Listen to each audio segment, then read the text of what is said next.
Assalamualaikum warahmatullahi wabarakatuh. Shalom, Om Swastiastu, Namo Buddhaya, Salam Kebajikan. Yang terhormat, Ibu Dr. Ratna Septiani, SE MSI AKT, selaku dosen mata kuliah Akuntansi Keberlanjutan, dan juga teman-teman yang saya banggakan. Izin memperkenalkan diri, nama saya Salsabila Yara dengan NPM 22110310004 dari kelompok 5. Pada kesempatan kali ini, saya dan juga rekan-rekan kelompok saya akan menampilkan video presentasi dengan judul The Sustainability Reporting Process. Saya akan memperkenalkan rekan-rekan kelompok saya. Izin memperkenalkan diri, saya Meke Kristintia Putri dengan NPM 22110310002. Izin memperkenalkan diri, nama Yobi Fatria dengan NPM 2211031014. Perkenalkan, nama saya Salsadella Putri Yolanda dengan NPM terakhir 016. Baik, di sini saya Yudhistira Praditya Putra dengan NPM 2211031020. Izin perkenalkan diri, nama saya Herlin Fajar Astuti dengan NPM 2211031026. Perkenalkan, nama saya Cynthia Apriani dengan NPM 2211031028. Perkenalkan, nama saya Satika Putri Amalia dengan NPM 2211031030. Perkenalkan, nama saya Bibi Tania dengan NPM 2211031038. Perkenalkan, nama saya Niputu Ditya Karista Putri dengan NPM 2211031040. Perkenalkan, nama saya Immanuel Alfier Lubis dengan NPM 2211031044. Perkenalkan, saya Gabriela Ratamawarni. Saya Revat Lampermana dengan NPM terakhir 136. Perkenalkan, nama saya Evita Adindasari dengan NPM 2251031002. Nama saya Dinda Yuning Tias dengan NPM 2251031004. Izin memperkenalkan diri, nama saya Anissa Saptiudiwati dengan NPM 2251031008. Perkenalkan, nama saya Karissa Fania Haryani dengan NPM 22510031010.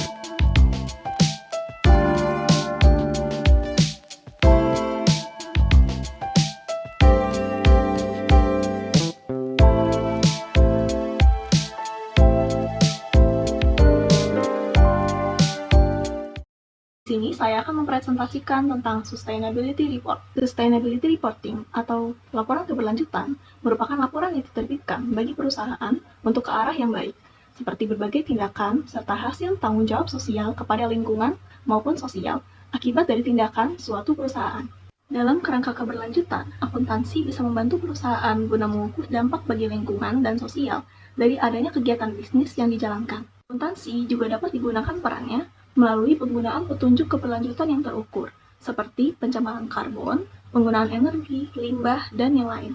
Dengan begitu, akuntansi dan sustainability report memiliki keterkaitan dalam usaha guna peningkatan keterbukaan serta akuntabilitas perusahaan dalam mengimplementasikan bisnis. Model proses bertahap secara hierarki. Model ini menguraikan berbagai keputusan yang dibuat sehubungan dengan pelaporan keberlanjutan. Dalam proses ini terdapat 4 tahapan besar. Pertama, mengapa perusahaan perlu melakukan pelaporan? Apa motivasi yang memberikan informasi secara keberlanjutan? Kedua, kepada siapa informasi yang dilaporkan ditujukan? Siapa saja pemangku kepentingan yang akan dibahas dalam laporan ini? Ketiga, informasi apa yang akan dilaporkan? Permasalahan dan juga informasi seperti apa yang dibutuhkan oleh pemangku kepentingan? Keempat, bagaimana laporan tersebut disusun? Dalam bentuk dan juga format apa informasi tersebut akan diungkapkan dan juga dikomunikasikan? Untuk menjawabnya akan dijelaskan oleh rekan-rekan kelompok saya. Di sini saya akan menjelaskan akuntabilitas strategis. Akuntabilitas strategis adalah konsepsi akuntabilitas yang sempit, di mana pelaporan keberlanjutan secara strategis didorong oleh motif ekonomi dan keuntungan. Dari perspektif ini, akuntabilitas perusahaan dianggap sebagai yang pertama dan terutama bagi para pemegang saham. Mereka untuk memenuhi peningkatan kekayaan pemegang saham. Akuntabilitas holistik berbeda dengan akuntabilitas strategis. Sebuah organisasi tidak mengarahkan pelaporannya hanya kepada pemangku kepentingan yang paling berkuasa atau berpengaruh secara ekonomi, namun melaporkan kepada pemangku kepentingan yang lebih luas dengan menggunakan perspektif holistik Mengenai akuntabilitas, suatu organisasi melihat perlunya akuntabilitas atas aktivitasnya, termasuk penggunaan sumber daya sosial, ekonomi, dan lingkungan, serta dampak langsung dan tidak langsung terhadap pemangku kepentingan, ekosistem, dan masyarakat pada umumnya. Di sini, organisasi menggunakan pelaporan keberlanjutan sebagai media penting yang meningkatkan kesadaran dan pengetahuan pemangku kepentingan mengenai aktivitas organisasi dan berpotensi memberikan peluang untuk dialog dan pembelajaran kolaboratif, dan dengan demikian membantu mentransformasikan organisasi agar lebih selaras dan berkelanjutan. Pelaporan untuk perusahaan. Mungkin penting bagi perusahaan untuk mempertimbangkan motivasi yang dimiliki agar melaporkan informasi keberlanjutan dengan cara tertentu. Hal ini menghubungkan kita dengan tujuan pengungkapan keberlanjutan. Sejauh mana pelaporan keberlanjutan didekati melalui akuntabilitas strategis, di mana tujuan yang lebih luas dari pengungkapan ini dilihat untuk membantu organisasi memaksimalkan potensi yang dimiliki. Sekian materi dari saya, akan dilanjutkan oleh rekan saya. Di sini saya akan menjelaskan materi tentang jenis-jenis pemangku kepentingan. Yang pertama ada pemegang saham dan investor. Kepentingan pemangku ini adalah memanajemen risiko, dampak keuangan, dan ketergantungan yang terkait keberlanjutan. Yang kedua ada bank dan perusahaan asuransi. Kepentingan pemangku ini adalah memanajemen risiko, misalnya prinsip ekuator. Yang ketiga ada pekerja dan serikat pekerja. Dalam kepentingannya, pekerja dan serikat pekerja yaitu menjadi kelompok sasaran utama keberlanjutan pelaporan. Yang keempat, ada rantai pasokan atau konsumen bisnis ke bisnis.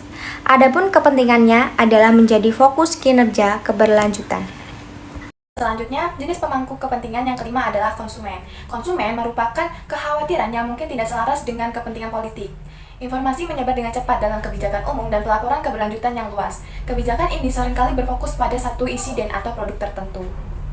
Sedangkan, hal yang perlu dipertimbangkan oleh konsumen adalah kurangnya membaca laporan tetapi menggunakan media sosial. LSM, Lembaga Swadaya Masyarakat, merupakan perwakilan bagi para pemangku kepentingan yang tidak dapat menyampaikan keperhatian mereka, yaitu seperti alam, hak asasi manusia, generasi mendatang, dan juga topik yang kompleks seperti penghindaran pajak. Namun, pada LSM ini ada beberapa yang perlu dipertimbangkan seperti membaca laporan keberlanjutan. Namun, secara kritis dapat membandingkan pelaporan keberlanjutan dengan informasi dari sumber lain, atau mungkin untuk menghasilkan laporan eksternal. Selanjutnya yaitu komunitas lokal, termasuk komunitas rentan, merupakan permasalahan yang terkait dengan lokasi dan area produksi tertentu. Seringkali terdapat perbedaan pandangan dalam saluran kelompok pemangku kepentingan ini. Sedangkan, hal yang perlu dipertimbangkan adalah pemangku kepentingan tidak membaca laporan perusahaan, tetapi meminta informasi melalui pihak lain. Di sini saya akan menjelaskan tentang materi memutuskan konten laporan, materialitas, dan keterlibatan pemangku kepentingan. Nah, jadi perusahaan jikalau ingin mengungkapkan suatu laporan keberlanjutannya, maka pedomannya berbeda-beda. Seperti pedoman GRI, CDP, SASB itu memiliki pendekatan dan pengatur yang berbeda, tergantung kepada siapa laporan keberlanjutan ini ditujukan. Dan karena banyaknya laporan keberlanjutan yang ada di perusahaan, maka perusahaan tidak semua masalah yang ada di perusahaan dilaporkan. Jadi, di sini materialitas informasi ditekankan karena tidak mungkinnya semua informasi di perusahaan dilaporkan. Sekian dari saya. Di sini saya akan menjelaskan tentang penilaian materialitas. Penilaian materialitas ini sering disebut sebagai latihan penentu materialitas, yang berarti merupakan aspek penting dalam proses pelaporan keberlanjutan. Pada dasarnya, penilaian materialitas ini berarti mengidentifikasi isu-isu keberlanjutan yang paling signifikan untuk tujuan pelaporan, dan idealnya dari sudut pandang organisasi dan juga pemangku kepentingan. Informasi dan item dianggap material jika berpotensi memengaruhi keputusan ekonomi pengguna informasi tersebut. Salah satu cara untuk melakukan pendekatan dalam mendekatkan isu-isu material dan dengan demikian informasi apa saja yang termasuk dalam laporan keberlanjutan adalah dengan menggunakan matriks material. Oleh karena itu, pada dasarnya materialitas sama sekali bukan merupakan hal yang objektif, tetapi merupakan sesuatu yang didefinisikan oleh organisasi melalui penilaian pada tempat dan waktu tertentu. Di sini saya akan menyebutkan 8 komponen Sustainability Report. Yang pertama ada pernyataan CEO. Bagian ini memperkenalkan visi dan pendorong di balik Sustainability Report secara singkat. Yang kedua ada presentasi struktur tata kelola organisasi dan model bisnis. Yang ketiga ada konteks keberlanjutan, yaitu analisis SWOT yang menjelaskan keadaan di tingkat pasar industri. Kemudian yang keempat ada penilaian dampak yang dilakukan untuk mengidentifikasi dampak negatif organisasi dan risiko bisnis. Komponen Sustainability Report selanjutnya adalah yang kelima, identifikasi pemangku kepentingan utama organisasi dan masalah yang akan muncul. Yang keenam ada analisis materialitas, di mana kekhawatiran utama organisasi dan pemangku kepentingan diidentifikasi sebagai prioritas. Yang ketujuh, ada tinjauan kinerja dari waktu ke waktu, di mana kemajuan dibagikan melalui indikator dan metrik utama. Dan yang kedelapan, beberapa cerita dan gambar menarik tentang bagaimana strategi keberlanjutan. Berikut ini akan saya sampaikan terkait dengan jaminan keberlanjutan atau biasa kita kenal dengan istilah Sustainability Assurance. Ini merupakan layanan yang dirancang bagi organisasi yang menginginkan kepastian dari pihak eksternal mengenai data-data penting dalam laporan keberlanjutan yang mereka susun. Nah, pada dasarnya, pelaporan keberlanjutan ini dilakukan untuk menunjukkan komitmen organisasi kepada pelanggan dan pemangku kepentingan bahwa semua informasi yang dipublikasikan adalah benar dan akurat. Dalam layanan jaminan ini dapat memainkan peran penting dalam membantu pemangku kepentingan, yaitu dengan memberikan informasi kinerja yang handal, akurat, dan tepat waktu. Saya akan menjelaskan kategori jaminan. Asuransi dapat dibagi menjadi dua kategori besar. Yang pertama, ada tipe akuntansi lebih bergantung pada fungsi audit keuangan. Jenis asuransi ini lebih berfokus pada fungsi audit keuangan. Tujuannya adalah untuk mengukur dan mengelola risiko keuangan dengan mengumpulkan premi dari nasabah dan memberikan pembayaran klaim jika risiko yang diasuransikan terjadi. Yang kedua, ada tipe konsultasi atau rekayasa cenderung lebih berorientasi pada pemangku kepentingan. Tipe ini lebih berfokus pada hubungan dengan pemangku kepentingan. Fokusnya adalah memberikan saran mengenai manajemen risiko dan solusi. Di sini saya akan menjelaskan masalah jaminan. Masalah jaminan dibagi menjadi 3. Yang pertama ada cakupan.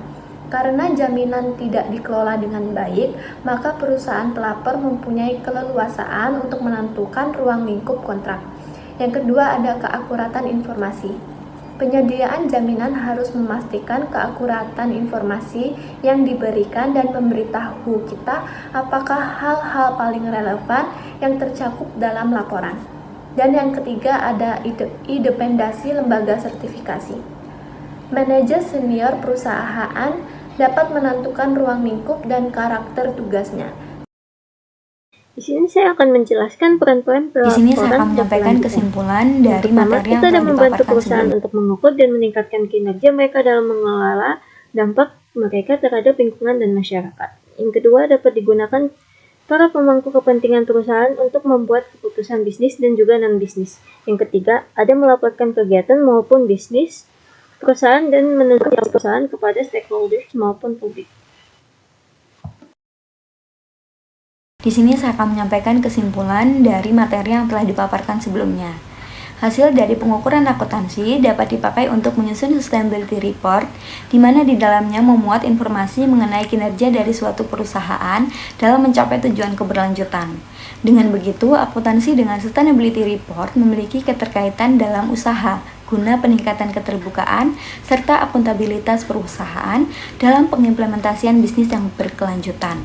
Tidak hanya jumlah pemangku kepentingan, tetapi juga tujuan utama dari laporan ini berarti bahwa informasi yang disertakan akan difokuskan pada potensi implikasi keuangan dan risiko yang berasal dari dampak keberlanjutan dan yang telah diidentifikasi oleh organisasi atau suatu perusahaan. Di sini saya akan melanjutkan mengenai kesimpulan. Tidak hanya jumlah pemangku kepentingan, tetapi tujuan utama dari laporan ini berarti bahwa informasi yang disertakan akan difokuskan pada potensi implikasi keuangan dan risiko yang berasal dari dampak keberlanjutan dan yang telah diidentifikasi oleh organisasi atau perusahaan. Sekian dari presentasi kelompok kami ucapkan terima kasih.